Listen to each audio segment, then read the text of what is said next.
Ciencia y Religión, junto con las universidades Nacional, Javeriana y del Rosario. Demos un aplauso a nuestro invitado. David.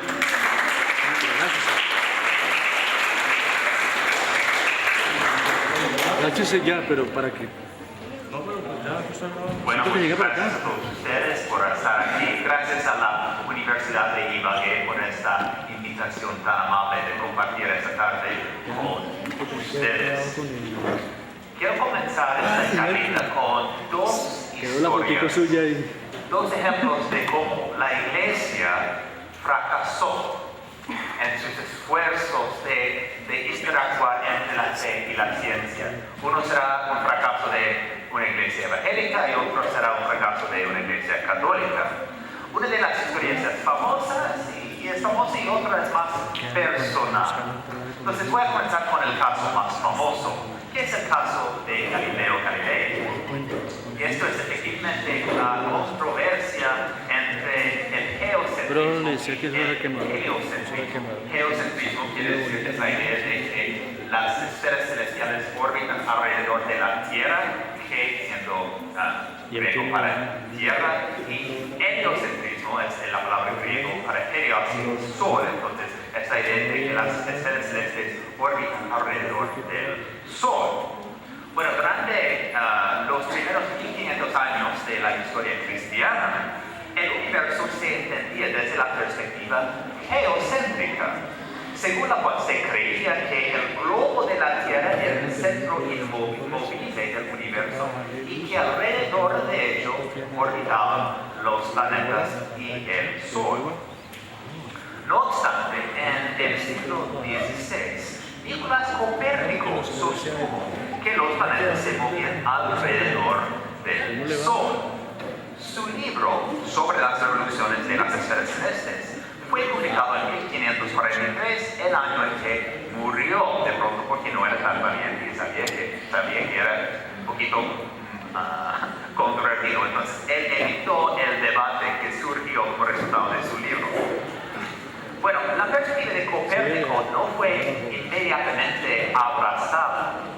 Y eso era parcialmente porque cualquier cambio paradigmático es controvertido, pero también tuvo que ver con el hecho de que había ciertas inconsistencias entre los fenómenos observables del universo y sus diagramas y sus cálculos.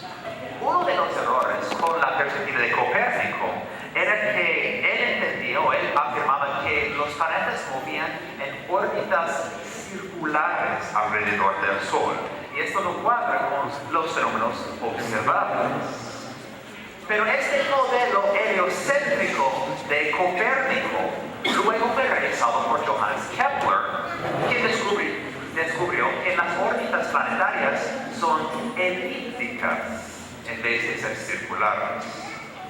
Ahora, ¿cuál fue el problema que Copérnico tuvo que superar? Su problema era que él estaba comprometido con una presuposición de la geometría euclidiana, la cual afirmaba que los círculos son las figuras geométricas perfectas. Euclides era, efectivamente, el padre de la geometría, y él llegó a una conclusión estética, moral, filosófica, deductiva, que él dijo que círculos son figuras perfectas.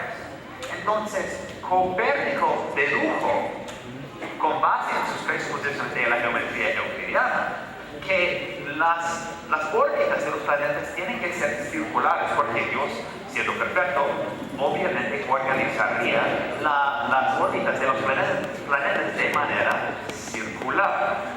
Y obviamente eso fue incorrecto, fue erróneo, pero él ilustra para nosotros algo del peligro de pretender hacer ciencia desde presuposiciones filosóficas, especialmente cuando uno no permite que los fenómenos observables cambien sus perspectivas filosóficas. Dicho brevemente, hay que hacer ciencia inductivamente desde deductivamente. Bueno, todo esto ocurrió en los países en el norte de Europa, pero el heliocentrismo no había penetrado los países del sur de Europa, especialmente Italia y las los países católicos. Había menos orden en el norte de Europa por razón de la Reforma Protestante. Pero al comienzo del siglo XVII, Galileo Galilei, quien era previamente profesor de matemáticas en la Universidad de Padua, se fascinó por la astronomía y, inspirado por la construcción del telescopio en las tierras bajas, él decidió construir su propio telescopio, una copia del cual está ahí.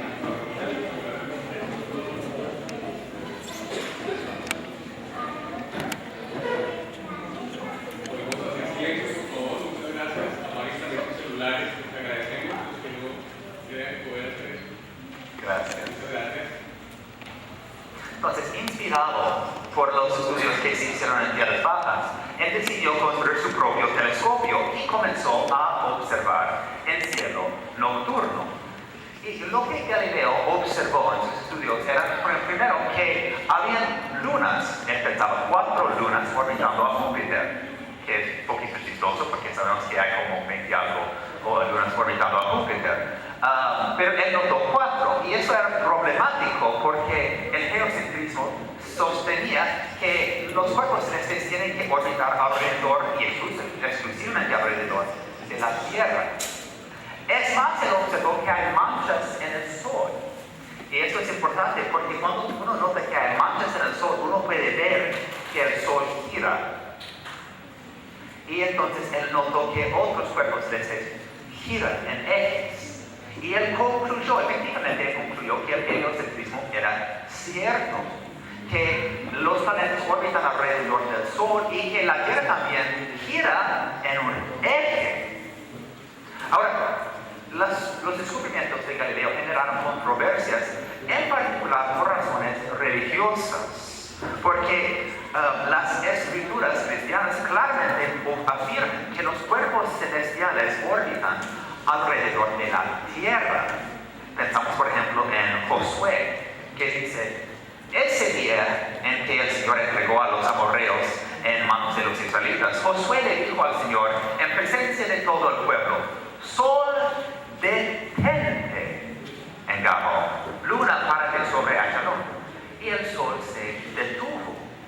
O Eclesiastes escribe el movimiento del sol alrededor de la tierra. Sale el sol, se pone el sol y afanoso vuelve a su punto de origen.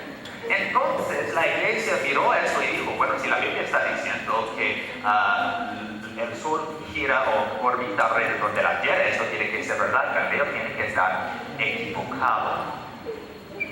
Entonces Galileo, siendo un cristiano, tuvo que explicar cómo uno puede cuadrar las escrituras con lo que él podía observar por medio de su telescopio y calcular con la matemática.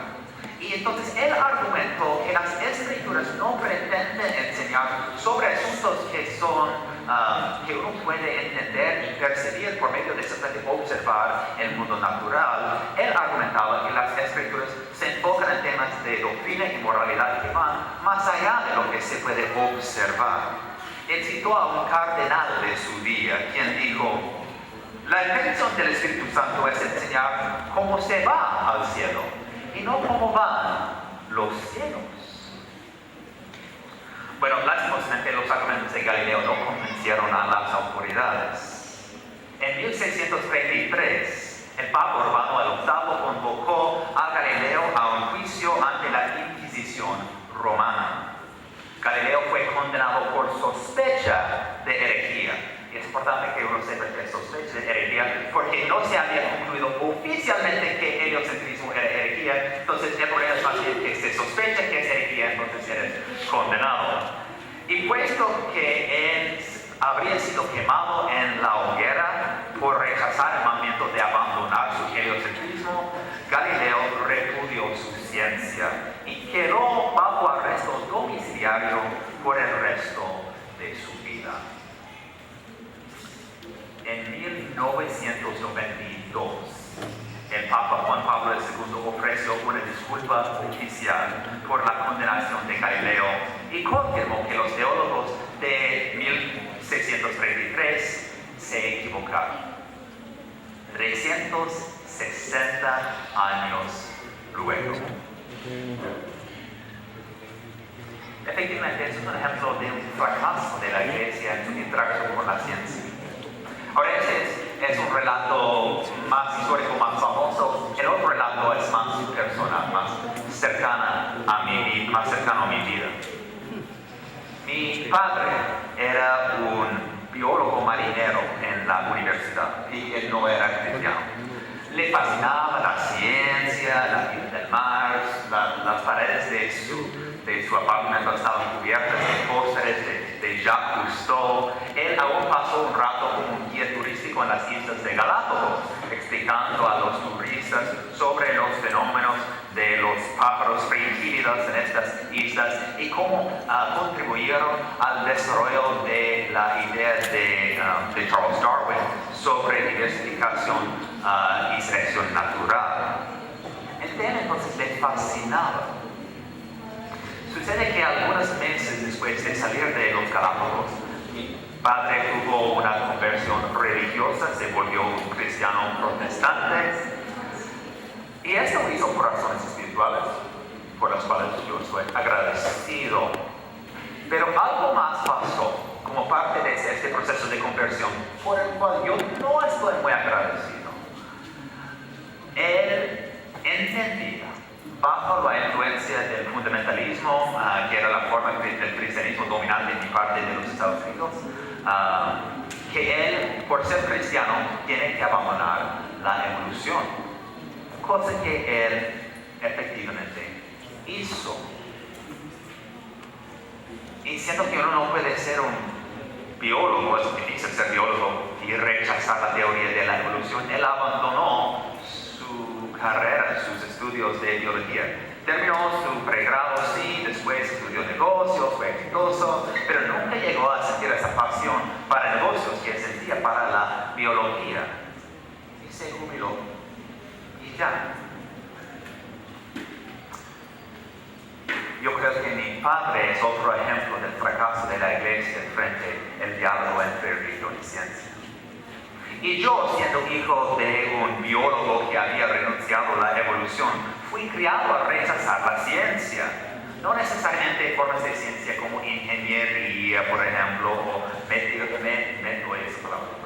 meteorología, sino ciencia como geología o biología o la teoría de la evolución, porque yo tomaba por dado que esas ciencias iban en contra decían al cristianismo. Entonces fui educado a creer que la paleontología fue una gran conspiración en contra de la iglesia, y yo memoricé razones por las cuales supuestamente la datación radiocarbónica es una mentira.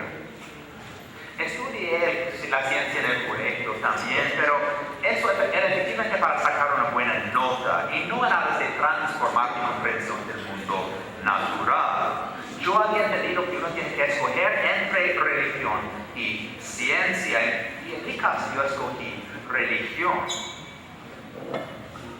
En los años que siguieron avancé en mis estudios teológicos, y por medio de mis estudios teológicos yo llegué a ver que yo había errado al sentir que era necesario escoger entre ciencia y cristianismo, precisamente porque yo aprendí que había leído mal la Biblia.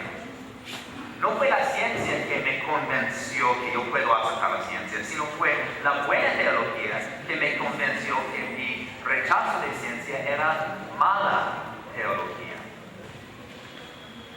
Entonces, mi charla esta tarde, se enfoca en algunas cosas fundamentales sobre la relación potencial entre religión y ciencia, que son cosas que yo quisiera que alguien hubiera dicho a mi padre cuando él era un joven abandonando la biología. Primero voy a esbozar 3 modelos sencillitos de cómo personas han procurado hablar de la relación o no relación entre fe y ciencia en la conversación actual. Y después voy a hablar de 4 consideraciones básicas que son sencillitas y son consideraciones filosóficas y teológicas que me parecen importantes para tener en cuenta al momento de comenzar a dialogar sobre la posibilidad de una reconciliación entre fe y ciencia. Entonces, comenzamos con el tema de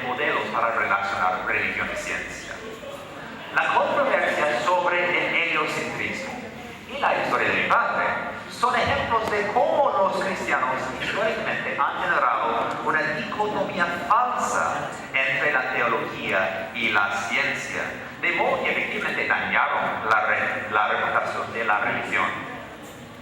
Hoy en día yo creo que corremos el riesgo de caer en el mismo error, o tal vez hemos caído en ese error de generar una dicotomía falsa entre religión y ciencia. Pero yo creo que es efectivamente eso, una dicotomía que es falsa. Un cristiano puede, yo diría, debe abrazar la ciencia, y la ciencia no implica que uno debe rechazar la religión. Bueno, hay tres acercamientos básicos al tema de la relación potencial entre religión y ciencia. Uno es conflicto, otro es independencia y otra es reconciliación. El modelo del conflicto representa a las personas que opinan desde un lado u otro que la religión y la ciencia están en una batalla, que la una es el enemigo de la otra. Y hay representantes de esta postura desde el lado cristiano y desde el lado científico. Los representantes de esta perspectiva desde el lado cristiano son los fundamentalistas que opinan que la Biblia pretende ser una fuente de información científica y que los científicos modernos son en esta perspectiva incorrectos o aún maliciosos.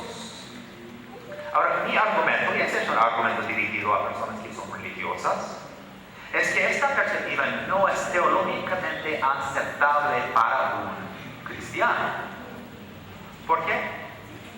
Porque el estudio de la ciencia es el estudio de la creación. Y puesto que el cristianismo sostiene que la creación es el producto de un creador, el estudio de la creación nos debe acercar más al creador. Y esto es algo que uno ve aún en la literatura hebrea y la literatura cristiana del Nuevo Testamento. En Salmo 19, por ejemplo, dice que los cielos cuentan la gloria de Dios, el firmamento proclama la obra de sus manos. Un día transmite al otro la noticia, una noche a la otra comparte su saber. Entonces, esta idea que tenían los judíos antiguos era que la creación refleja algo del creador, comunica algo sobre el creador. Ahora, la razón por la cual la creación específica del carácter de Dios es porque Dios es identificado con el creador. Y esta es una perspectiva que es adoptada por el cristianismo, que llega a identificar a Jesús con el creador. Entonces, el primer capítulo de Juan dice que por medio de él, siendo Cristo, todas las cosas fueron creadas, y sin él nada de lo creado llegó a existir. O Colosenses 1 dice simplemente similar, que por medio de él fueron creadas todas las cosas en el cielo y en la tierra. Entonces, los cristianos adoptaron esta idea de que Dios, en su perspectiva, Cristo, era el creador de toda la creación. Pero desde la perspectiva de la teología cristiana, no basta decir sencillamente que Dios creó el mundo en el pasado. Al contrario, la Biblia afirma que el Dios que creó o inició el mundo, sigue sosteniendo el mundo. Por ejemplo, Hebreos dice que el Hijo, Jesús, es el que sostiene todas las cosas. O Colosenses dice que todas las cosas en él subsisten. Ahora, eso obviamente es desde una perspectiva religiosa, pero está diciendo que el sostén, el mantenimiento del universo sigue en las manos de Dios. Según la perspectiva cristiana, y esa es la razón por la cual no acepto la perspectiva del conflicto para cristianos, según esta perspectiva, cada átomo, cada interacción química, cada movimiento de una estrella en una galaxia lejana depende de la creación continua de Dios. Tan fuerte, tan íntima es la relación entre Dios y el universo, según esta perspectiva religiosa, entre creador y creación, que los teólogos habitualmente hablan de dos formas distintas de revelación. Lo que se llama la revelación general es la revelación del carácter de Dios, que es accesible a cualquier persona a través de observar el mundo natural o a través de la filosofía o la razón. Y la revelación especial es lenguaje usado para hacer referencia a comunicación de Dios a cierta persona en cierto momento histórico, en cierto contexto particular, sea en una zarza ardiente o un monte en Galilea o en un texto como la Biblia.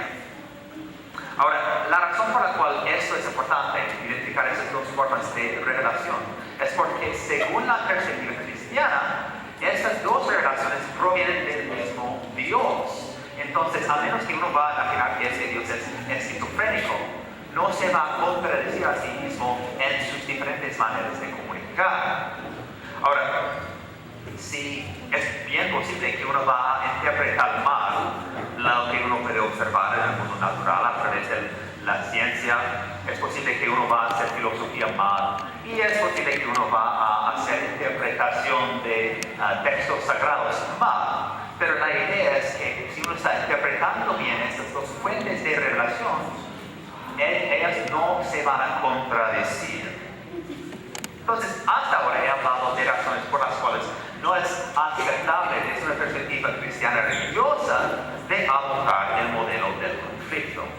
Pero quiero mirar el otro lado de la moneda también. Porque hay defensores del modelo del conflicto desde la perspectiva científica. En particular desde el movimiento del nuevo ateísmo, que es especialmente protagonizado por Richard Dawkins. Los nuevos ateos típicamente opinan que la religión tiene que ser el enemigo de la ciencia, es un enemigo que la ciencia debe derrotar. Y la razón por la cual Richard Dawkins, por ejemplo, está en conflicto con la religión es porque él tiene una presuposición epistemológica problemática. Epistemología, para ustedes cuya filosofía es un poquito oxidada, es el estudio de cómo uno sabe algo con certidumbre. Y Dawkins tiene una epistemología, o Dawkins es lo que se llama un materialista científico. Ahora, para entender qué es materialismo científico, hay que entender primero qué es materialismo y después cómo uno aplica esto, el adjetivo científico. El materialismo en sí sostiene que la materia es la realidad básica y exclusiva y esencial del universo. Y entonces el materialismo científico dice que la manera de entender este universo, que es exclusivamente compuesto de materia y energía, es a través de la ciencia. Otras formas de llegar a tener conocimiento, sean estéticos, sean intuitivos, sean religiosos, no son válidos para el materialismo científico. La única manera de llegar a tener certidumbre es a través de la ciencia. Ahora, es importante tener claro que el materialismo científico no se debe identificar con la ciencia misma. El materialismo científico depende de la presuposición de que no hay un Dios. Este es como un punto de partida para el materialismo científico. Ahora, la ciencia en sí no dice que hay un Dios y que no hay un Dios. Ciencia efectivamente dice que la existencia o no de un Dios queda fuera de los límites del alcance de la ciencia. Es algo que no se puede estudiar empíricamente. Y por esa razón, según un estudio internacional de científicos realizado por el Pew Forum, el número de científicos que creen en la existencia de Dios o de un poder superior es la gran mayoría de los científicos. Hay más científicos que creen en un poder superior que científicos que rechazan la existencia de un poder superior. Ahora, esto no implica que hay un Dios o no. Implica o aclara que rechazar la existencia de Dios no tiene que ver con la ciencia, no es un elemento que quede dentro de lo que la ciencia hace. De pronto es más aceptado decir, en vez de decir que religión y ciencia son rivales, es más aceptado decir que religión y ciencia tienden a hacer distintos tipos de preguntas, que ellos tienen diferentes objetos de estudio y que sus herramientas analíticas son bien adaptados para sus distintos objetos de estudio, pero no para el estudio del otro campo. Un microscopio, por ejemplo, no es una buena herramienta para el estudio de la Biblia. Por otro lado, un tomo de teología sistemática no sirve mucho para el estudio de la virología. No son las herramientas adecuadas para estos distintos campos. Hay un astrónomo que hizo un chiste sobre un biólogo estudiando los peces profundos del mar. Y para hacer su estudio de los peces que viven en las profundidades del mar, él metió una malla que era una malla de 10 centímetros para sacar animales del mar. Y efectivamente lo que él descubrió es que cada animal, cada pez que sacó de las aguas profundas del mar con esta malla de 10 centímetros, era por lo menos 10 centímetros en su tamaño. Entonces, este biólogo concluyó que no hay ninguna forma de vida que es más pequeño que 10 centímetros en las aguas profundas del mar. Obviamente esto no sucedió, es un chiste ilustrativo que quiere mostrar qué tan erróneo es indicar que algo que nuestras herramientas no son capaces de estudiar no existe. Ilumina qué absurdo es si un cristiano dice, con base en la Biblia, cómo el mundo físico o biológico o astronómico puede ser, puesto que las herramientas teológicas no se diseñaron para estudiar la biología o la física o la química. Los teólogos no tienen la malla correcta para hacer este tipo de estudio. Y naturalmente es precipitado si un científico dice, bueno, no hay ningún Dios porque no hay evidencia científica de un Dios. Naturalmente las herramientas científicas no se diseñaron para el estudio de un Dios. Los científicos no tienen la malla correcta para este tipo de estudio. Y por esa razón, el Papa Juan Pablo II dijo, la ciencia está capacitada para purificar la religión del error y la superstición. La religión, por su parte, está capacitada para purificar la ciencia de la idolatría y los falsos absolutos. Cada una de ellas puede introducir a la otra en un mundo más amplio, en un mundo en el que sea posible el florecimiento conjunto de ambos. Bueno, hasta ahí el modelo del conflicto. Y ahora podemos pasar a hablar de otro modelo, otro acercamiento a un posible diálogo entre religión y ciencia, que es el modelo de la independencia. ¿Me pueden escuchar si uso eso? Entonces, el modelo de la independencia afirma que la religión y la ciencia son dominios que son totalmente distintos, que uno no tiene que ver con el otro. La ciencia estudia el mundo natural y la religión estudia temas de la metafísica, de la moralidad, etc. Ahora, los proponentes de este modelo hablan entonces de ciencia y religión como dominios no solapables o non-overlapping magisteria. Es la expresión que fue acuñada por Stephen Jay Gould, que es un paleontólogo famoso de la Universidad de Harvard. Gould dice que cada dominio tiene sus propias funciones, sus propios objetos de estudio y sus propias herramientas, y que lo que hace un dominio no tiene nada que ver con la otra.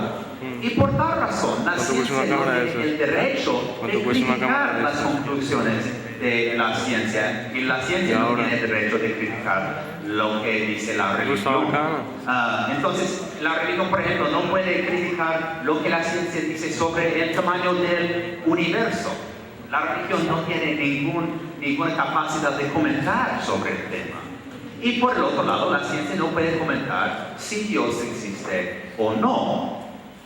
Ahora, yo creo que este modelo es un buen punto de lanzamiento para diálogos sobre religión y ciencia.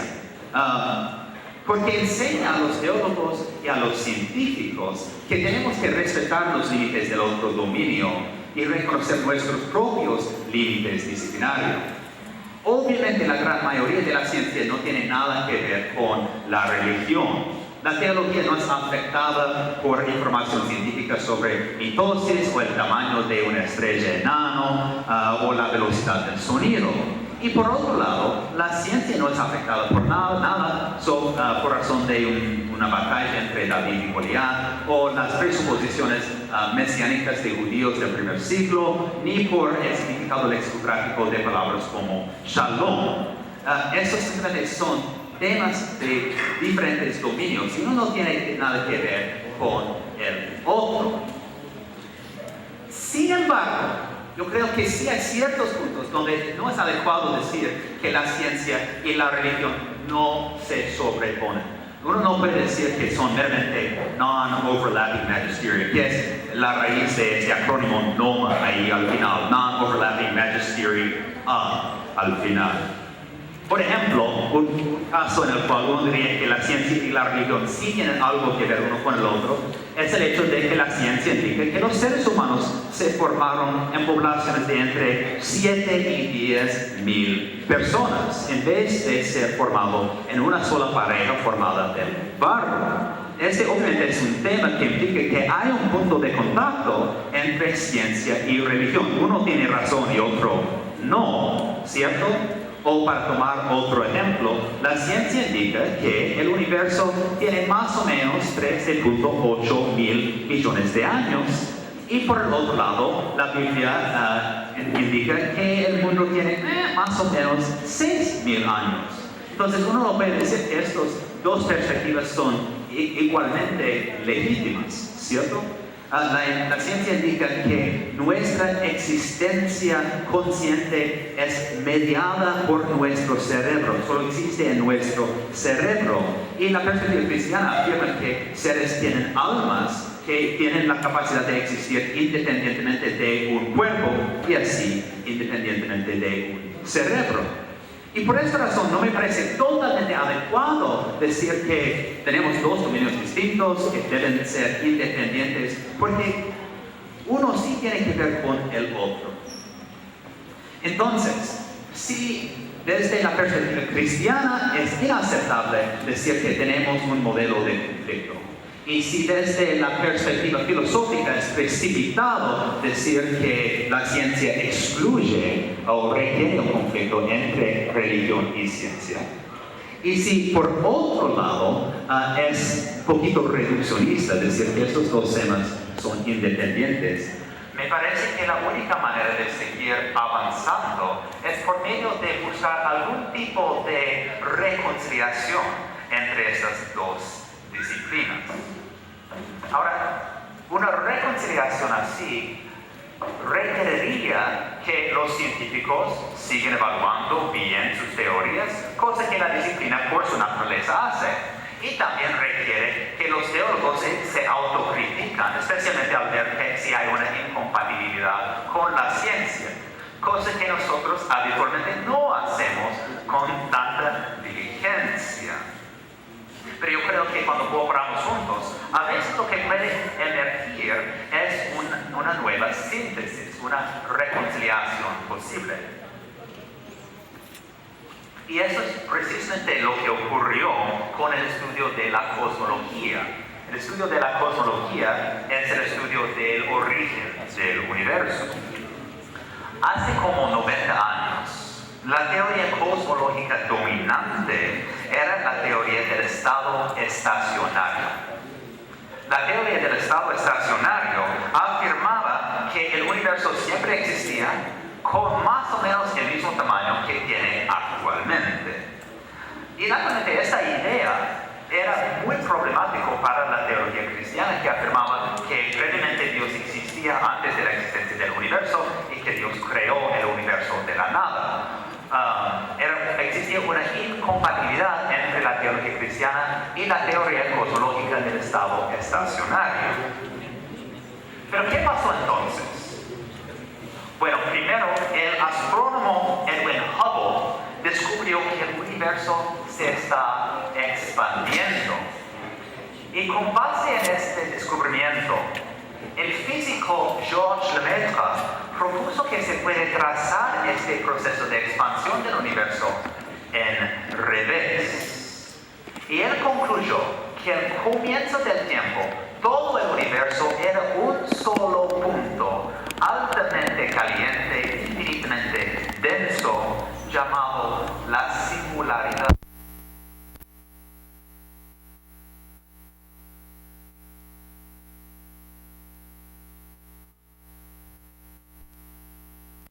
Gran explosión del Big Bang. Y sucede que Lemaitre era un cura católico.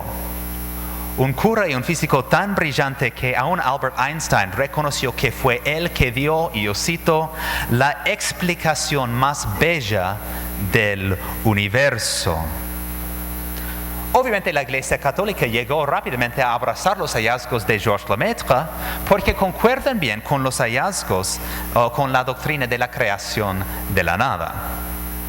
Entonces, en aquel caso, los avances de la ciencia llegaron a cohesionar bien con la teología cristiana. A veces sucede que la ciencia se va a ajustar y que habrá mayor armonía con la teología cristiana. Y a veces, como en el caso de Galileo, fue la religión que se tuvo que ajustar para llegar a mayor coherencia con la ciencia. Pero el modelo de reconciliación sostiene que, a pesar de los ajustes que tal vez se deben realizar en nuestras teorías humanas, a largo plazo la teología bien elaborada y la ciencia responsablemente hecha no van a discrepar uno con el otro. Ahora, obviamente esta solamente es una ilustración y hay muchos otros puntos de contacto entre la teología y la ciencia que tal vez ustedes quisieran explorar, y de pronto después de mis comentarios formales podemos explorar esto junto.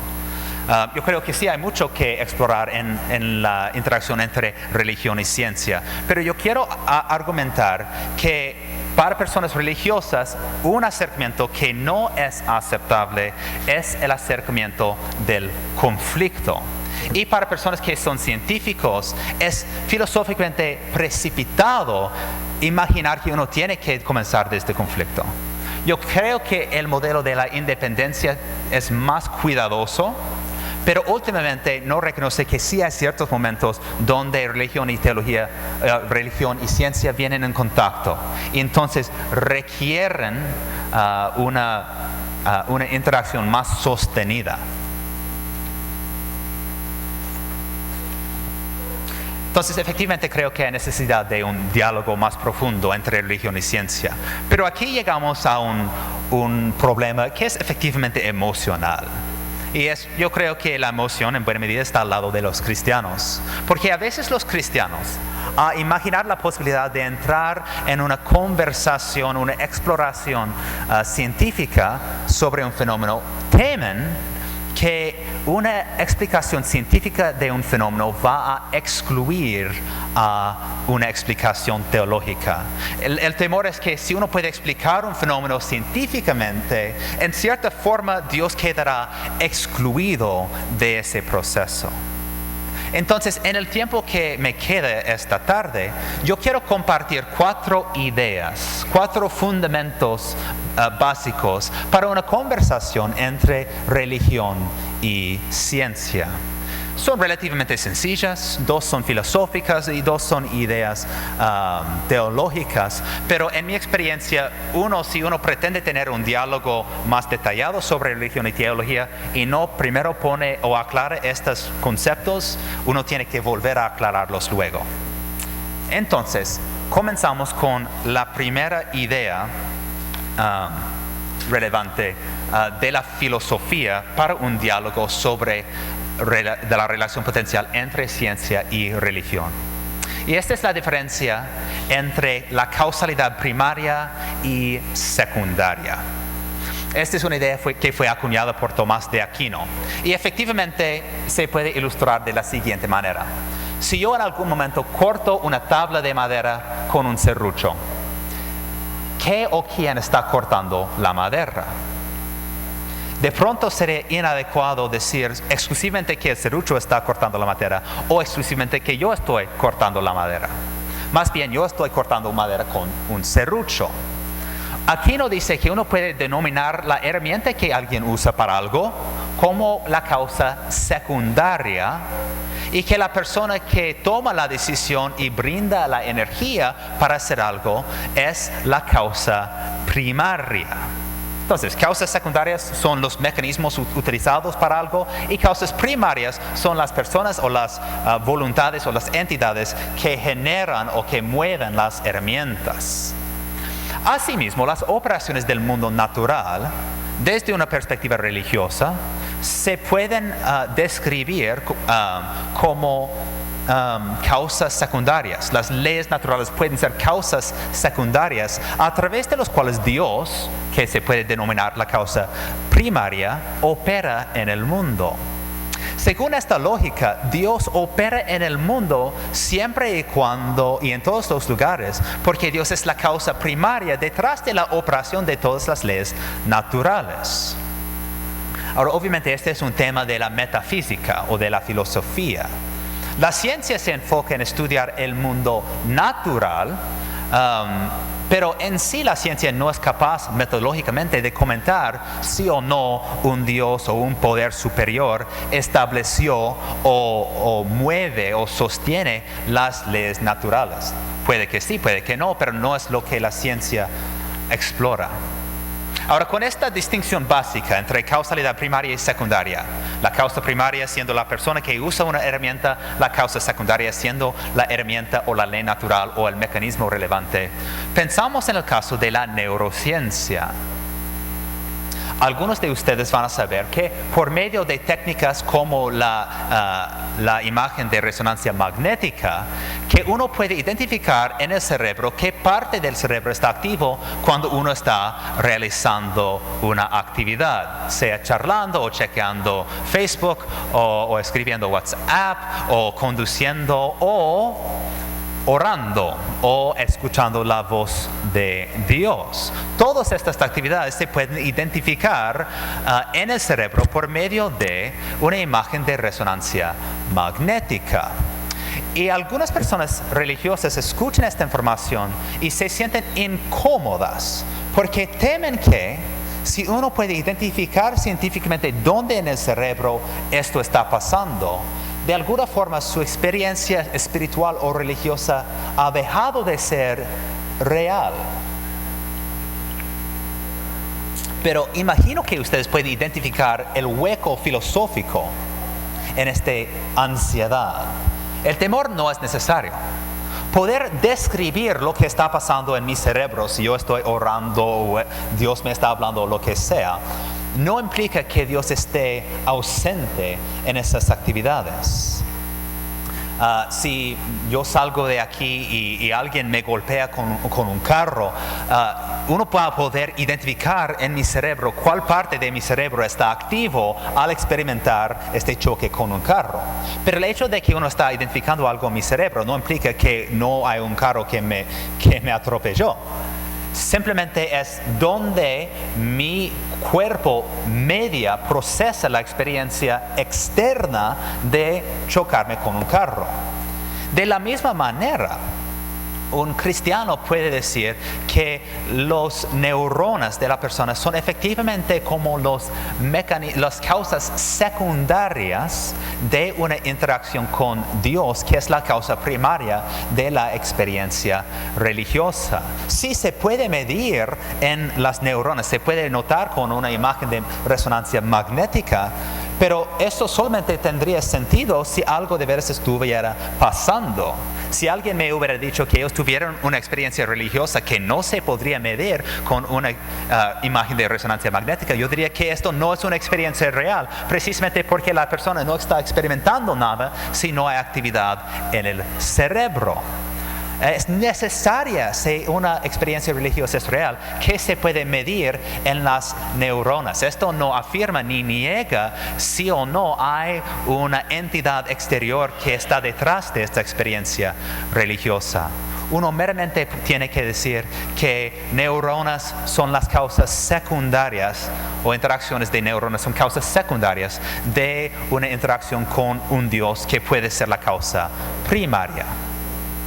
Entonces, esta es una distinción filosófica que es relevante para personas que quieren tener un diálogo entre religión y ciencia.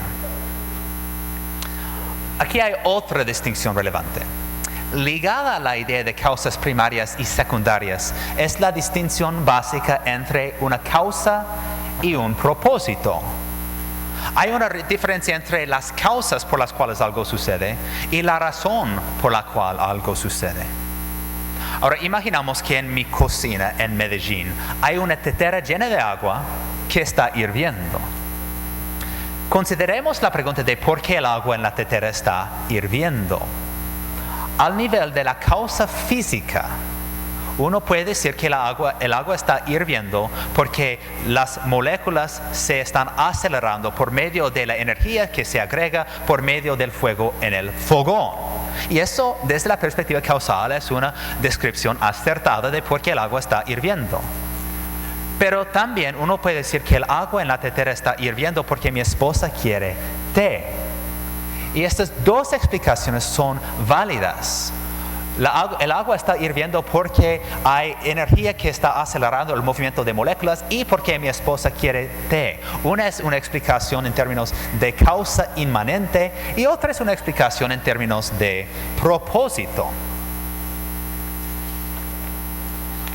Bueno, uno puede aplicar esta idea, la diferencia entre causalidad primaria y secundaria y la diferencia entre propósito y causa, a la teoría de la evolución. Ahora, hay muchos cristianos, yo reconozco, que sienten muy incómodos con la idea de la teoría de la evolución. Efectivamente, la teoría de la evolución tiene dos elementos básicos. Uno es la mutación genética que genera variedad en los organismos. Hay una mutación genética que genera un nuevo rasgo en un organismo. Y después, bajo la presión de la selección natural, que es factor 2, efectivamente esta mutación genética o se elimina de la población o se difunde en la población porque brinda alguna ventaja competitiva. Este proceso entonces se puede repetir si un rasgo es ventajoso, se puede multiplicar en una población y toda la población puede adquirir este nuevo rasgo. Y si esta población entonces adquiere un nuevo rasgo y un nuevo rasgo a lo largo de millones de años, efectivamente la acumulación de rasgos nuevos resulta en una nueva especie. Y la teoría de la evolución entonces afirma que así sucedió la biodiversidad que tenemos el día de hoy. Todas las plantas, los animales, este caballero aquí, todos somos el resultado de la biodiversidad que resulta entre el conjunto de operaciones de mutación genética y selección natural. A veces los cristianos escuchan esta descripción de la evolución y se sienten muy incómodos. Yo digo a veces, mejor dicho, la mayoría del tiempo se sienten muy incómodos. Ellos temen que la teoría de la evolución excluye a Dios. Y la preocupación es cómo puede un Dios teóricamente soberano ser reconciliado con la idea de mutación aleatoria que está empujando el proceso de biodiversidad. Y también existe la preocupación que si nosotros, los seres humanos, llegamos a existir como resultado de un proceso aleatorio que también genera todos los insectos y todas las especies falladas de la historia, dejamos en algún sentido de ser especiales o ser importantes en el mundo. Yo entiendo la preocupación, pero me parece que es una preocupación o una conclusión precipitada. La teoría de la evolución se puede describir como meramente las causas secundarias de la biodiversidad, sin comentar si o no hay un propósito en este proceso, sin comentar si o no hay una causa primaria detrás de todo. La ciencia no pretende contestar la pregunta de si o no hay una causa primaria ni un propósito detrás de todo, pero desde una perspectiva religiosa muy fácilmente uno puede reconciliar la idea del teísmo con la idea de creación a través de procesos naturales y evolutivos. Uno sencillamente tiene que reconocer que uno no llega a saber el propósito de la creación por medio de la ciencia. uno puede argumentar a favor de una explicación del propósito del universo desde la filosofía o desde la ciencia, si uno quiere. Uno puede decir con base en la filosofía que el universo tiene un propósito o negar que tiene un propósito. Pero la ciencia en sí no pretende y no es capaz de hacer esto, queda fuera de sus límites. Ahora, siendo yo una persona religiosa, siendo yo un cristiano, yo sí utilizo la filosofía y la teología para preguntar si hay un propósito en el universo. Yo sí recurro aún a la Biblia para hacer esta pregunta. Pero yo no uso la Biblia para preguntar sobre las causas de la biodiversidad. Porque esta es una pregunta científica y no es lo que hace un texto escrito hace miles de años antes del comienzo de la ciencia. Y por el otro lado, yo no recurro a la ciencia para hacer preguntas sobre el propósito del universo. En fin, la ciencia nos explica el cómo del universo, pero no nos explica el porqué de la vida. Ahora, antes de avanzar más, yo quiero compartir una advertencia para los cristianos. Durante la época moderna, y especialmente en los debates recientes sobre la evolución, los cristianos han procurado argumentar a favor de la existencia de Dios por medio de identificar huecos en nuestro conocimiento científico. Ellos dicen, bueno, hay cosas que la ciencia no ha sido capaz de explicar, entonces tiene que existir un Dios porque Dios es la persona o la entidad que puede hacer lo que la ciencia no puede explicar. Y efectivamente usamos estos huecos en nuestro conocimiento para identificar o para demostrar que Dios existe. Si hay algo que la ciencia no puede explicar, ok, Dios hizo esto. Ahora, les voy a mostrar un ejemplo un poquito tonto de este fenómeno antes de acercarnos a temas más sensibles. En la Edad Media, antes del desarrollo de la teoría de la gravedad, la pregunta existía de cómo es que circulan los planetas en sus órbitas. Nadie sabía. Entonces se concluyó que los planetas se mueven en sus órbitas porque hay ángeles que están empujando los planetas. ¿Por qué no? Ellos creen en ángeles, hay planetas que están moviendo, no saben por qué. De pronto hay ángeles que están moviendo los planetas. No parecía una idea terrible en esa época.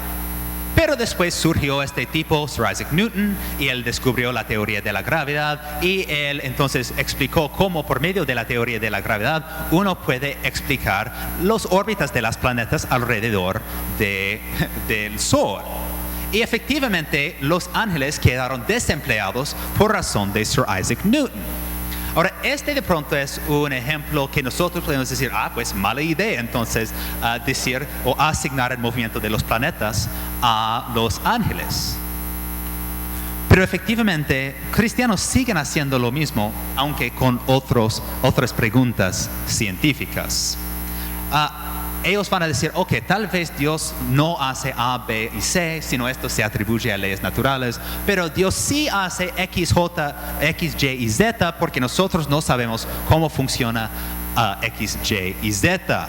Decimos, Dios no mantiene las órbitas de los planetas, la gravedad hace eso. Y tal vez decimos que Dios no sana nuestras heridas, sino que eso es algo que hace nuestro sistema inmune. Listo. Pero vamos a decir que Dios es el que genera la biodiversidad porque nosotros no creemos la teoría de la evolución. Y dado que la ciencia no tiene una buena explicación del origen de la vida donde no había vida, de la abiogénesis, vamos a decir que Dios hace esto. Entonces el hecho de que los científicos no pueden explicar abiogénesis implica que Dios lo hace. Entonces mira, Dios existe. Este es un argumento que efectivamente dice que la evidencia a favor de la existencia de Dios existe en los huecos, en las grietas, en los agujeros en nuestro conocimiento científico. Donde hay un hueco, nosotros metemos Dios en este hueco y decimos que Dios existe. Y a mi parecer esta es una idea supremamente peligrosa para la persona religiosa, porque la ciencia sigue avanzando cada vez más y va cerrando estos huecos en nuestro conocimiento con cada avance nuevo. Y si nosotros solamente permitimos que Dios existe en los huecos y opera en los huecos de nuestro conocimiento científico, efectivamente Dios se va a encontrar desamparado cada vez más que nosotros avanzamos en nuestro conocimiento científico. Bueno, por esa razón me parece una muy mala idea seguir recurriendo a un Dios tapa agujeros para interactuar con la ciencia y para demostrar que Dios existe. Un buen científico no va a negar que existen huecos en nuestro conocimiento científico, va a abrazar esos huecos porque son oportunidades para publicaciones. Pero también van a sentir muy cómodos diciendo que luego vamos a entender cómo funciona este elemento que actualmente representa un hueco en nuestro conocimiento. Y cuando un científico descubre o explica algo que llena un hueco en nuestro conocimiento, como un religioso, yo no me siento decepcionado ni siento que ellos han robado parte del trabajo de Dios. Me siento agradecido porque están identificando cómo es que yo percibo que Dios operó a través de causas secundarias en el universo. ¿Cuáles son las causas que realiza por medio de las cuales Él realiza sus propósitos? La ciencia solamente puede decir a un cristiano cómo Dios opera en el mundo, pero no pretende decir por qué. Y para eso uno tiene que recurrir a la filosofía y la teología también. Ok, entonces tenemos dos distinciones filosóficas, tal vez muy básicas, pero importantes para facilitar un diálogo sobre religión y ciencia. Ahora quiero hablar de dos temas teológicos que son relevantes cuando una persona pretende usar en particular la Biblia para interactuar con la ciencia. Y para ilustrar estos dos puntos, yo voy a usar el ejemplo del firmamento. ¿Alguien ha escuchado esta palabra firmamento en el pasado? ¿Sí? ¿No? ¿Palabra nueva? Ok. La gente del cercano Oriente Antiguo, es decir, estas son las sociedades sumerianas, Babilonia, Egipto, etcétera, que rodeaban los israelitas antiguos durante la época en que ellos estaban escribiendo las escrituras hebreas. La gente de esa época imaginaba que el cielo era algo sólido, como se puede ver en este diagrama. En vez de pensar que la atmósfera estaba compuesta de gases, la idea es que el cielo es algo sólido, firme, y que detrás del cielo había un mar enorme y caótico que el firmamento sólido efectivamente retiene. Y cuando llueve, ellos suponían que uno abría ventanitas en el firmamento sólido para que el agua del mar caótico por encima del firmamento pudiera caer. Y sabemos esto porque tenemos evidencia de esto. Los textos babilónicos y egipcios, etcétera, hablan de esto, describen esto. Lo que es un poquito incómodo para personas religiosas es que también queda claro que los hebreos pensaban lo mismo en la época de redactar el Antiguo Testamento. Por ejemplo, mira lo que dice el libro de Job. Pregunta: ¿puedes ayudarle a Dios a extender los cielos sólidos como espejo de bronce? Ahora, nosotros sabemos que los cielos no son sólidos, que son compuestos de gases, pero Job piensa que el firmamento es algo sólido. Génesis 1 también opina que hay un firmamento sólido que está reteniendo a un mar enorme. Génesis 1:7, Dios hizo el firmamento y separó las aguas que están debajo de las aguas que están arriba. Y el relato del diluvio indica que al final del diluvio se cerraron las fuentes del mar profundo y las compuertas del cielo y dejó de llover. Entonces aquí uno puede ver que el Antiguo Testamento refleja las presunciones de la época sobre la composición del cielo. Y hoy en día nosotros sabemos que el cielo, que la atmósfera no es sólida. Entonces, ¿cómo cuadra una persona religiosa este detalle del texto bíblico con la ciencia moderna? Mi argumento es que debemos tener en cuenta dos consideraciones.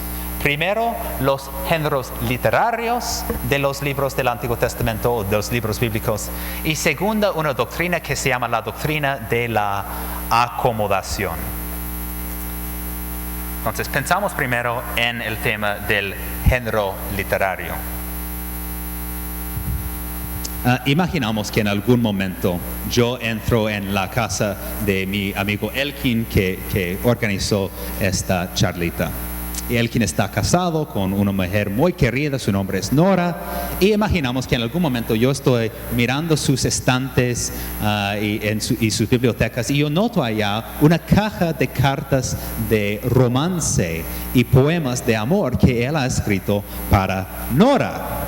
Y cuando yo leo estas cartas, y él es un hombre muy tierno, muy sensible, y yo veo esas cartas de amor manchadas con besos y lágrimas, y dicen en estas cartas: ay, Nora, cuando no estás a mi lado, mi corazón duele, se quiebra. Pero yo tengo un problema, y el problema es que en mi vida muy soltero, muy triste, yo nunca he leído una carta de amor, ni un poema de romance. Solo he leído revistas médicas y textos biológicos. Entonces yo leo esta expresión: cuando no estás a mi lado, mi corazón duele, se quiebra. Yo podría llegar a la conclusión errónea que él tiene alguna especie de condición cardíaca que es ligada a la cercanía física con su esposa, y que si él está aquí, de pronto está en un grave peligro. Ustedes obviamente me dirían: ay, pero profe, eres bien bobo, bien estúpido. Esos son cartas de amor, estos son poemas. Y un poema, una carta de amor, no se lee como si fuera un texto médico. Son géneros diferentes. Y géneros diferentes tienen sus propios motivos, sus propias imágenes, sus propios propósitos. Y cuando usan lenguaje del cuerpo físico, no se debe confundir con un texto de biología. Bueno, ustedes entenderían esto porque han recibido cartas de amor en contraste con mi persona. La cosa básica que tenemos que entender aquí y aplicar aquí es que la misma consideración de género aplica a los textos bíblicos. Y los libros de Job y Génesis no son libros que pretenden ser científicos. La ciencia no llegaría a comenzar a existir durante siglos y siglos. Entonces no debemos imaginar que estos libros antiguos pretenden contestar preguntas de la ciencia. No debemos imaginar que estos textos quieren comunicarnos información científica sobre la composición de la atmósfera. Este es un error genérico. Exigir que estos textos nos describen cómo funciona la atmósfera.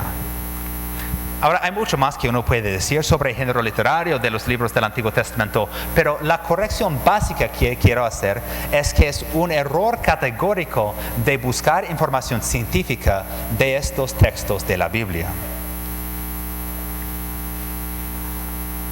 Ahora, tal vez alguien va a querer preguntar: ¿por qué en el proceso de inspirar las Escrituras, que es la perspectiva cristiana, que Dios inspiró a las Escrituras, por qué sería que Dios no simplemente los inspiró de manera que sea científicamente acertada? Y aquí la doctrina de la acomodación es relevante. La idea básica de la doctrina de la acomodación es que Dios decide condescender para comunicar con seres finitos. Tal como una madre se inclina, se encorva para hablar con sus niñitos, Dios se inclina desde su conocimiento infinito para ponerse a nuestro nivel y comunicarse con nosotros en términos que podemos entender.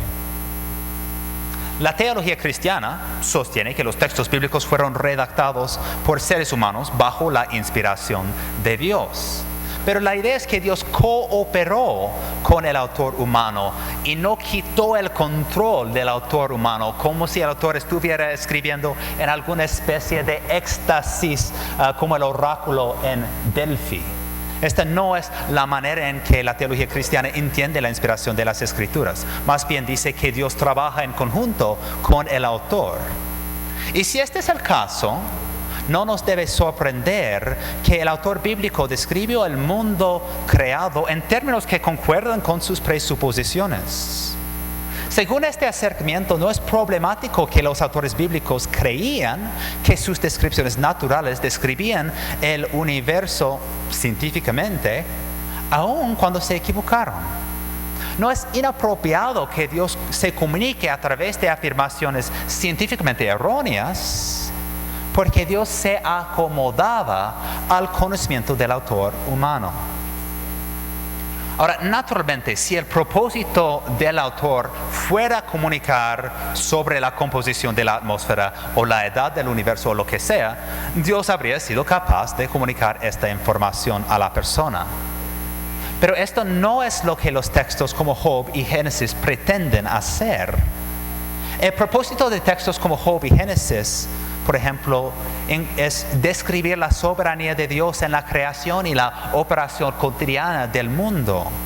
Corregir la meteorología o la cosmología de la época simplemente sería una distracción de estos propósitos más importantes. Y así Dios se acomodó a las categorías precientíficas de los israelitas antiguos para poder comunicarles un mensaje mucho más importante que una mera lección sobre la atmósfera. Y a decir verdad, siendo un cristiano, si uno cuenta con la presuposición de que Dios es infinito y trascendente, si uno cuenta con la presuposición de que Dios entiende todos los misterios de la ciencia, que Dios entiende los misterios de la física cuántica y los misterios más allá de la física cuántica, los misterios que ni siquiera sabemos, que no entendemos. Si uno imagina que Dios es así, ¿cómo sería posible que Dios pudiera comunicar con cualquier persona de cualquier época sin acomodarse a los límites de su conocimiento y aún usar lenguaje que ellos entiendan, aunque sea desde la omnisciencia de Dios, científicamente imprecisa o no acertada? Filosóficamente yo no veo otra opción si un Dios infinito y trascendente quiere comunicar con seres finitos. Bueno, esta idea de la doctrina de la acomodación, que de pronto no es conocida a personas religiosas aquí, no es una novedad teológica. Más bien ha existido durante muchos años, tiene un linaje cristiano de miles de años. Los teólogos han reconocido durante 2 milenios que Dios comunica en maneras que son comprensibles a seres humanos dentro de los parámetros del momento histórico en que viven. Porque Dios entiende que uno no puede esperar que humanos tengan conocimientos científicos que no llegarían a existir por muchos siglos. Por ejemplo, entonces, Juan Calvino aplicó la doctrina de la acomodación a la controversia heliocéntrica y al firmamento, a la idea del firmamento que se menciona en Génesis. Y en su comentario sobre el libro de Génesis, Calvino escribió: en mi opinión, el siguiente es un principio cierto, que no se trata nada acá en Génesis, salvo la forma visible del mundo.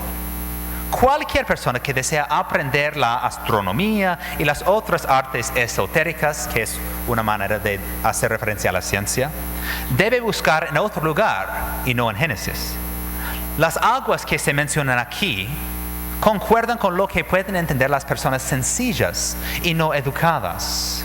Lo que algunas personas afirman, que ellos abrazan por fe lo que ellos leyeron sobre las aguas por encima del cielo, a pesar de su ignorancia de ellas, esto no corresponde al diseño de Moisés. Y ciertamente una investigación más larga de un asunto tan obvio y manifiesto es superflua. En la misma línea, 1300 años antes de Calvino, el teólogo cristiano Orígenes dijo: Cuando hablamos con niños muy pequeños, no suponemos que instruyamos en ellos ninguna comprensión fuerte, sino decimos lo que nos toca decir, acomodándonos a la pequeña comprensión de ellos. Así la palabra de Dios parece haber dispuesto las cosas escritas, adaptando las partes apropiadas de su mensaje a la capacidad de sus auditores y para su última ganancia. En breve, según la doctrina de la acomodación, uno no debe esperar que Dios habría hablado a la gente del 8º siglo antes de Cristo en formas que serían apropiadas para una audiencia con el conocimiento científico del siglo XXI después de Cristo. Bueno, en resumen, mi opinión es que cuando una persona religiosa se encuentra con un comentario en el texto bíblico que no concuerda con lo que la ciencia ha descubierto, no debe sentir ansiedad. Toca reflexionar bien cuál es el género del libro bíblico que uno está leyendo, el cual nos indicará rápidamente que no pretende comunicar hechos científicos. Y entonces uno tiene que pensar en la doctrina de la acomodación para recordar que Dios se acomodó a las presuposiciones precientíficas de sus audiencias antiguas para comunicar a ellos un mensaje altamente más importante que cualquier lección o cualquier detalle científico.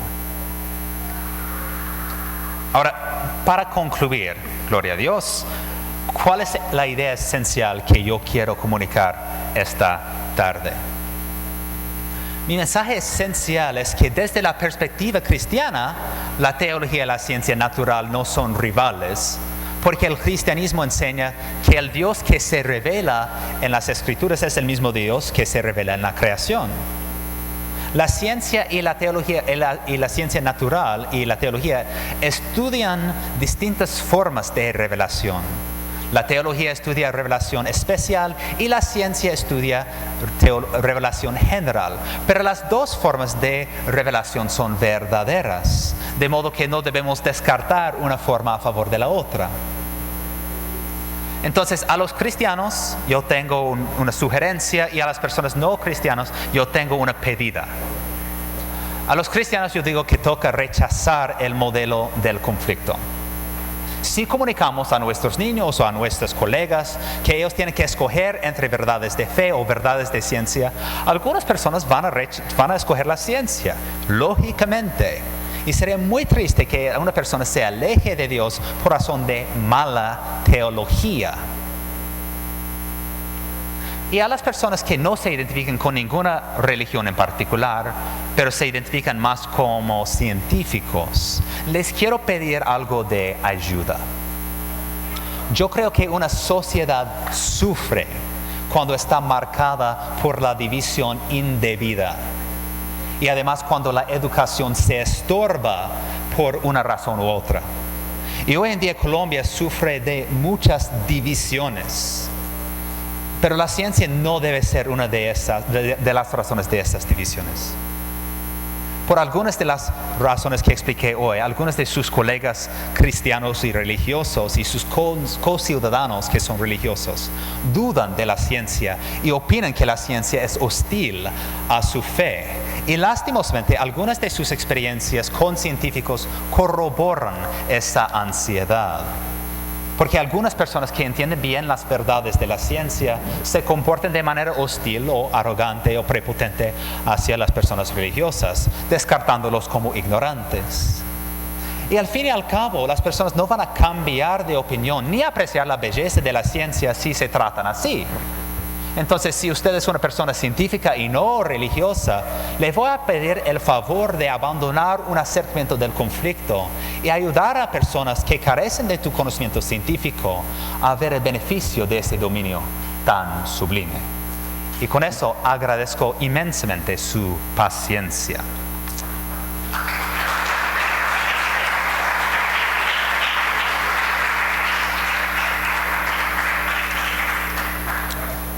Tenemos 20 minutos más.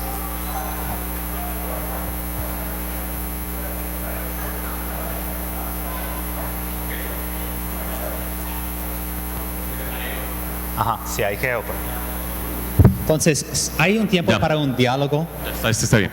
Ok, bueno, vamos a tener el espacio de preguntas. Acá nos va a ayudar Laura con el micrófono.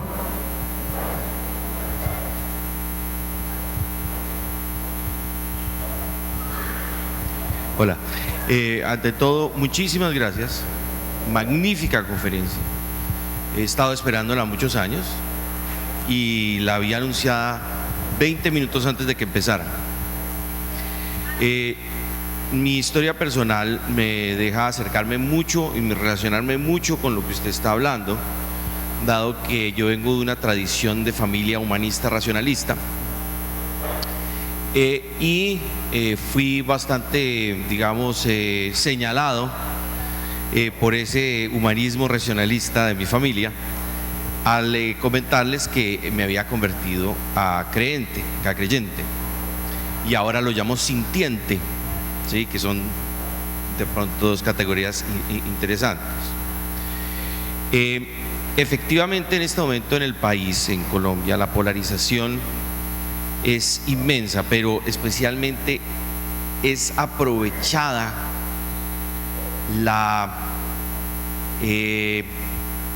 para manipular. La desorientación es para manipular, es decir, no es una inofensiva, muy neutral, yo soy científico, tú eres religioso. No, es una mala intención. La mala intención es que permanezca polarizado.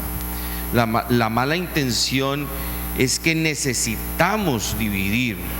Yo no me incluyo, pero digamos que no puedo dejar de preocuparme que usan el modelo que tú llamas de conflicto o de independencia para manipular a las personas. He tratado por medio de mi Facebook y mis publicaciones, sin saberlo, difundir el modelo de reconciliación, pero he fallado.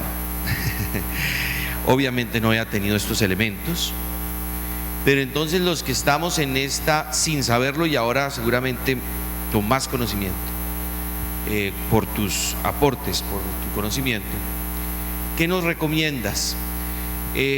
Yo sé que el tema de fanatismo, ¿sí?, o de maquiavelismo deliberado, tenemos que tenerlo en cuenta y no perder tiempo, no arar en el mar, ¿sí?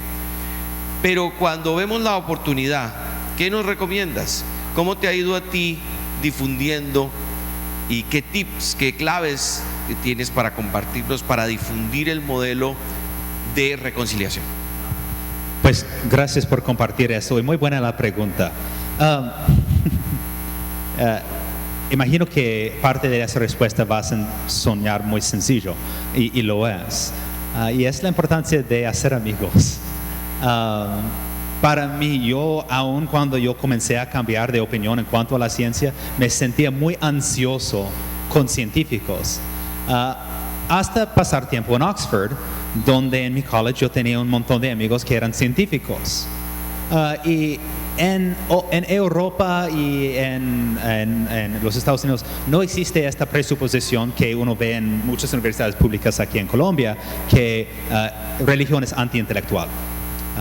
Y con mucha frecuencia la religión cristiana en Colombia es antiintelectual. Yo lo digo como profesor de religión. Pero tampoco existe la idea de que la teología debe sentirse amenazada por la ciencia. Y entonces nosotros llegamos a ser amigos. Y, nosotros almorzamos juntos, fuimos al pub juntos y todo eso. Y así llegamos a compartir lo que apreciamos de nuestros estudios y enriquecimos nuestra comprensión de la misma manera en que el economista se enriquece por el sociólogo, por ejemplo. Entonces hay esto. Hay algo también de poder nombrar que yo me siento temeroso o ansioso. Cuando yo escucho algo de un colega que es un científico que me dice que hoy sabes que tú como europeo tienes ADN de neandertales, pero yo tengo que decir en voz alta, pero me siento incómodo con esto. para entonces desmistificar esto un poquito y poder comenzar a analizarlo con mayor claridad y preguntar, ok, ¿qué está en juego si esto sea cierto? Entonces, poder enunciar cómo yo siento, poder hacer amigos con otra persona y después, para las personas que son religiosas, manejar algo de las virtudes de la paciencia y la caridad. Me parecen fundamentales también. Gracias por la pregunta. Aquí estoy tan flojo. Gracias. Bueno, a mí me parece que cuando la relación entre religión y ciencia, pues nos lleva a una conciliación, como tú lo dices, ¿no? La conciliación entre la ciencia y la fe. Ambas son alas que nos llevan a una verdad que es Dios. Ambas se complementan, no hay interferencia entre las dos. Pero para mí creo que San Pablo nos da en una definición de fe esto de la conciliación entre la ciencia y la religión. Cuando San Pablo nos dice que es la certeza, fe es la certeza de lo que se espera y la convicción de lo que no se ve. La certeza apunta al conocimiento, a lo cognitivo. Tengo certeza cuando conozco, es ciencia, ¿verdad? Apunta a la ciencia, la fe, pero también a la convicción de lo que se espera. Convicción es seguridad de lo que no se ve. O sea que esta definición aquí resume perfectamente, me parece, toda esta conferencia en esta definición de fe que San Pablo nos da. Aquí hay una conciliación muy profunda, reconciliación profunda entre la fe y la razón. Bueno, esto me parece un comentario muy útil, gracias. Yo no tengo mucho que agregar a esto, me gusta lo que usted está diciendo.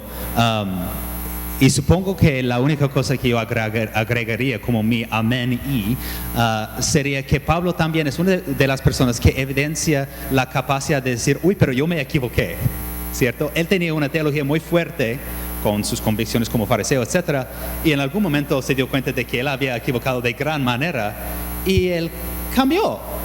Entonces, a veces cristianos, cuando hablan de la certeza de la fe, opinan o expresan esto de manera como bélica, ¿sabes?